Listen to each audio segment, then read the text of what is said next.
Hello, everyone. So, I kind of wanted to discuss today a Taoist idea, or perhaps a sequence of Taoist ideas. It's from a translation of the Tao Te Ching, the ancient Taoist scripture written by Lao Tzu, supposedly. Lao Tzu means something like master. So, I heard this on the app that I have on my phone that I listen to courses in while I'm at work, and it's the Great Courses Plus. It's a wonderful app. They're not giving me any money to say this, but I learn a lot from the PhD professors that teach various courses on history, on philosophy, on math, on science, cooking, every topic you can think of. You'll find hours and hours of content from PhD professors.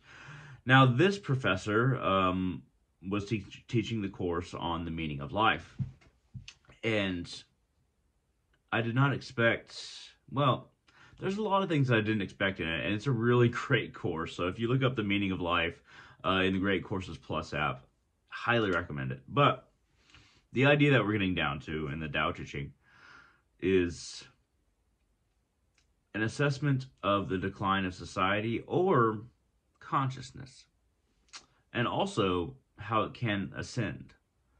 Let me explain. So this is going to be very foreign to a lot of ideas about how things work. So I guess open your minds. So it is said that when we follow the way of the Tao, we do things. Well, the thing about the Tao is that it's the effortless force. It's not something that you force into being. It's something that you and the world just flows with. Um, and the ultimate way to follow the way in Taoism is spontaneously doing good things, where you don't have to reason yourself into, oh, this is why I'm doing good things, because it's the right thing to do. You just automatically do good things. That is the way. It's not something that you have to force. It's something that you flow with because you're in alignment with the way that is the way of the Tao. It is a force that changes things without crushing them, that flows through things without being those things. It is the hole in the wheel that allows it to turn because the spoke can be inserted into it. It is the inside of a house that nobody really thinks of to describe as part of the house, but a house wouldn't be a house if there wasn't an empty space inside of it. A pot wouldn't be a pot if there wasn't an empty space inside of that pot to hold something. And this emptiness is not meaninglessness. It is an emptiness that should exist within us, and we should encourage so that we actually have infinite potential and actually have a greater creative process of being or potential of being. Because the emptiness in and of itself, people overlook, but it is that which we can fill. And we can fill it in infinite ways if we just learn to understand emptiness. We describe the structure of things, but not the possibilities. And we shouldn't even describe the possibilities.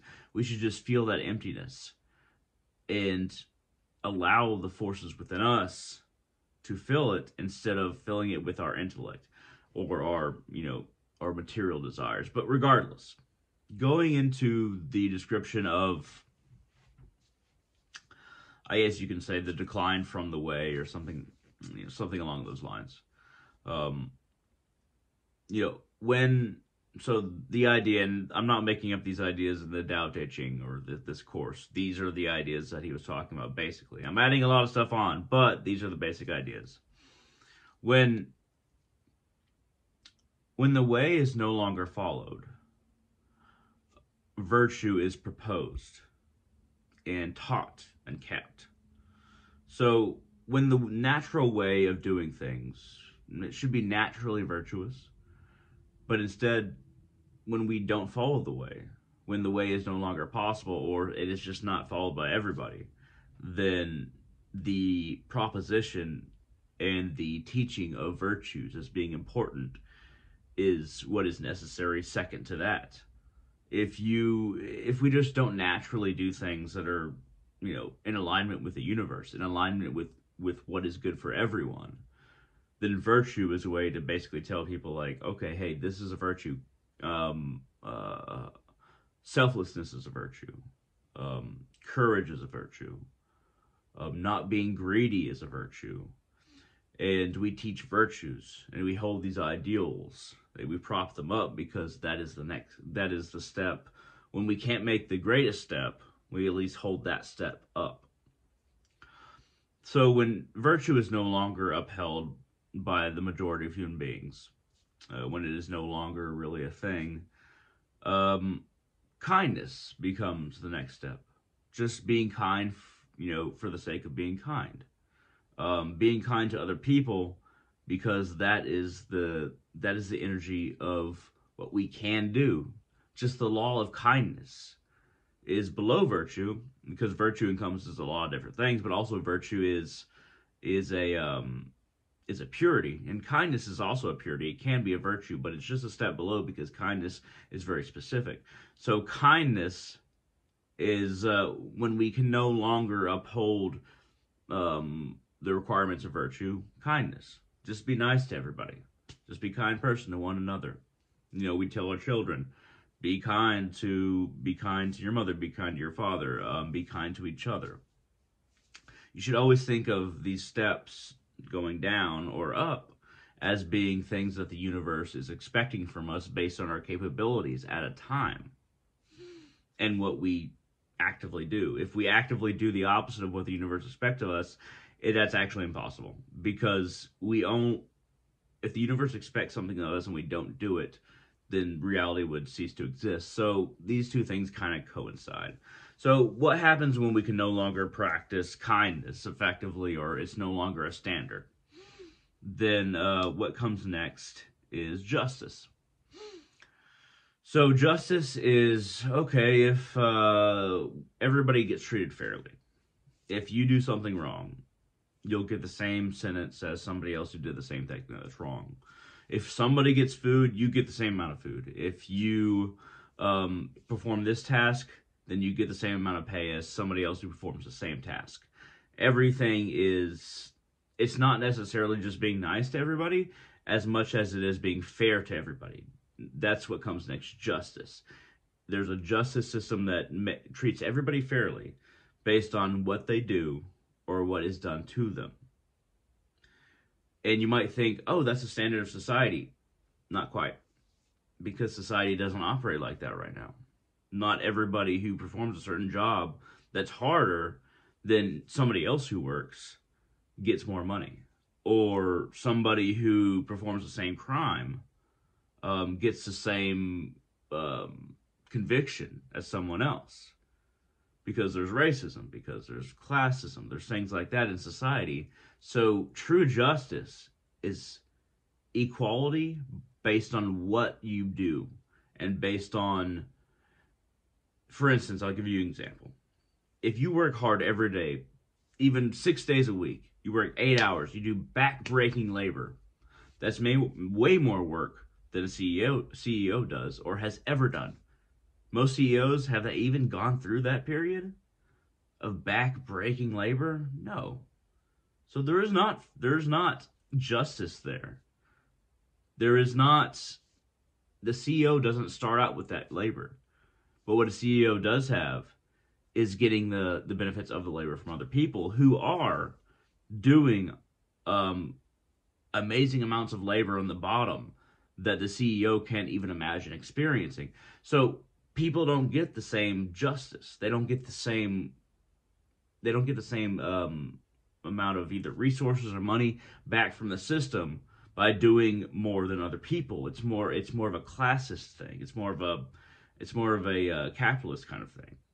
So there's not a level of justice. We don't have that level of justice that the Taoists are talking about, or at least this translation of the Tao Te Ching, because people are not treated fairly or equally. They're not. It's more based on birth. That's not equal. So if there's no justice, we just don't have justice in that sense. There's racism, there's classism, we don't have justice. So what comes after justice is, unfortunately, ritual. So the sad thing is we oftentimes don't even have this. So when justice completely fails and we just don't have justice, we go through the rituals and they no longer we no longer try to seek justice in its ultimate sense. We just go through the rituals, because if we sought virtue for its own case, then it would be a very different world. If we sought justice for its own case, it would be a different world. If we sought kindness just for its own sake, it'd be a different world. But what we have in exchange for, the way is on the most honest the most honest interaction between human beings. That's the way. That's what's at the top. Just honest interaction, completely honest. Has nothing to do with anything below it. Just spontaneously being good and being honest. That is the way. You don't have to reason your way into it through virtue.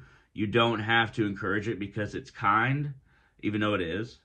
And you don't have to force anybody into it because it is fair to others. The way of human interaction, the way of being a human being, is spontaneous goodness. And then the other descending things, are the qualifications if we cannot practice that way, which most people can't, which we are not practicing now. We can't even meet justice as a criterion. So we fall onto ritual. And ritual is, you go into court. And I'll give you a few examples. Let's just say you go into a gas station. This is another idea, Taoist idea, actually. So let's rewind a little bit. So when we say I drove to the gas station,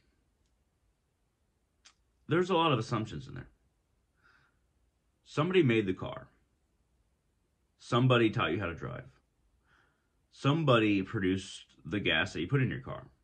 And, there were workers and corporations involved as well. Somebody made the roads. Everybody agrees to follow the laws of the road and not just ram into you or get in front of you most of the time. And somebody produced a regulation to keep that gas safe to where if you put it in your car is going to run. And somebody also made the money that you're going to pay with. And I'm not even talking about somebody as much as it is some institution. Sure, it comes down to individuals, but there's some institution putting all of this in effect. It's what a lot of people overlook. The money system. And so basically, you going from your house, the car standards institutionalized, gas institutionalized, streets institutionalized. When you get to the gas station, that's institutionalized, what you pay for, and the quality is institutionalized. We don't do individually as much as we think. This is a Taoist and a Confucian ideal. When I say I drive to the gas station, that whole thing, that whole sentence, even if it's a minor sentence, makes it seem like I was the only one doing this. But all the layers of me going to a gas station, of everything me getting there, but also me paying, and there being a quality of the gas station, there were way more layers of activity with other individuals for me to actually fill up my car at the gas station. We overlook that. Oftentimes it's like, oh, well, I can just do what I want. Everything will be the same. I don't have to pay taxes. But when it comes down to it, you doing anything in society, there's so many layers of people working that most people don't even realize, like, oh, wow, if we didn't have all these layers, how would I even function when you really bring it down to the notches? But anyway, that's not the main point of this video. That's also a Taoist idea that society relies upon many layers of institution. That's a very Confucian ideal as well, though Taoism and Confucianism are a little bit different. But it's an ideal that we can develop mentally. That is both it's far Eastern for sure. But when it comes to our ability to perform rituals, so all those steps that I described are done by people doing rituals. It's bureaucracy. It's institutionalized. Here's the bad side of it, is that Most people don't do what they do because it's the right thing to do, but because it's a ritual. We go to our job and we do a certain ritual, not because we believe in the job we're doing, at least most of us. It's because it's the ritual. It's what you do. I've even heard a lot of people say, we eat this kind of food. It's just what we do. Ritual. There's no attachment to kindness, virtue, definitely not the way, or even justice. It's just what we do. That's the lowest rung that you can possibly get before complete chaos. And that's the society we find ourselves in. Let's say, we pledge the Pledge of Allegiance. How many of us pledge the Pledge of Allegiance to the United States of America because we think of it as justice, kindness, and also, justice, kindness, virtue, and the way that you should be? Or is it just what we do? How many of us hold open doors or say hello or goodbye because we believe in it, in a kindness, virtue, justice, kindness, and virtue, and how people just are? How many of us put all of that emphasis on saying hello or goodbye, or dressing this way in a party, or doing this certain thing when we're with our friends? Everything has become ritualized, but the rituals are hollow. They are hollow, and that's the problem. It's not that rituals are bad. It's that there's nothing in them. It's the worst kind of emptiness. It's not emptiness because there's something you can put in there. It's emptiness because it's a far worse form of emptiness. It is meaninglessness. We only do it just because it is what we do.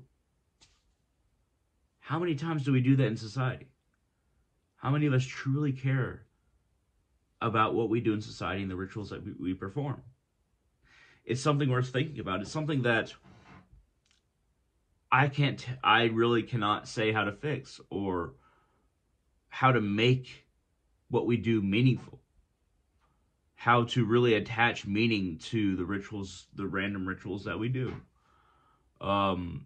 Whether they be polite or whether they be just something that's just passed down. A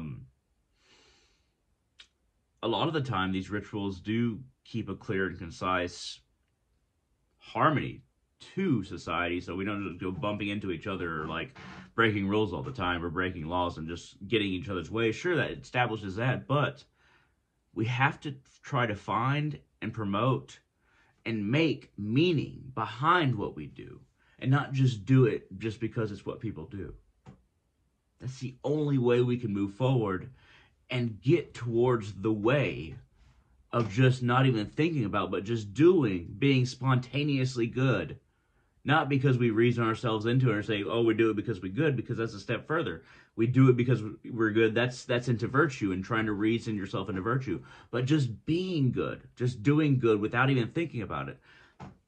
To get closer to that, we have to place meaning in our lives and figure out how we can live meaningfully. At any rate, I hope this was interesting. This was something, I know I've been talking for a while, and this is something that really struck me as very profound, and I'm still thinking about it. I'm sorry if some of what I said didn't really correlate. At any rate, thank you very much for watching. All of you have a wonderful day, and find meaning in your lives for your sake and for everyone else's.